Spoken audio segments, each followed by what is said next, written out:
तेज बारिश हो रही थी। घड़ी रात के 11 बजा रही थी। पत्रकार मोहन अपनी बाइक से पुराने वीरान पड़े रास्ते पर आगे बढ़ने लगा।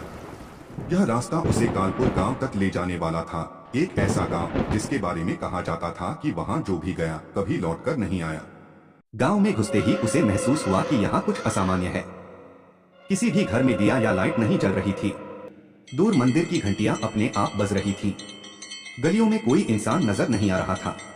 अचानक एक झोपड़ी का दरवाजा खुला। अंदर से एक बूढ़ा आदमी निकला। उसकी आंखों में अजीब सा खौफ था। उसने कांपते हुए कहा, यहाँ से चले जाओ जब तक अंधेरा पूरी तरह न घिर जाए। मोहन ने पूछा, ऐसा क्यों? यहाँ क्या होता है? बूढ़े ने धीरे से कहा, कालपुरुष वो अंधेरे में जा। मोहन को ऐसी कहानियों पर भरोसा नहीं था। उसे लगता था कि ये सब अफवाहें हैं, लेकिन आज वो सच का पता लगाने आया था।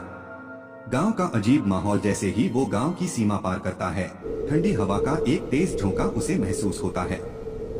चारों तरफ सन्नाटा पसरा था। पेड़ स्थिर खड़े थे, लेकिन उनकी शाखाएं हल्के हल्के हिल रही थीं, जैसे कोई उन पर हाथ फेर रहा हो। मोहन ने बूढ़े की बातों को अनसुना कर दिया और गांव के बीचों बीच बनी पुरानी धर्मशाला में रुकने का फैसला किया।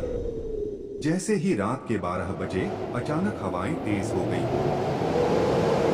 कमरे की खिड़की अपने आप खटकने लगी। मोहन ने बाहर झांका, कोई नहीं था, लेकिन उसे एक अजीब सी परछाई दिखी जो धीरे धीरे हिल रही थी। फिर कमरे के दरवाजे पर हल्की हल्की खटखटाहट हुई। ठक। मोहन ने दरवाजा खोला, कोई नहीं था, लेकिन फर्श पर ताजे खून के निशान थे जो बाहर की तरफ जाते दिख रहे थे। रात के 3 बजे मोहन की नींद अचानक खुल गई।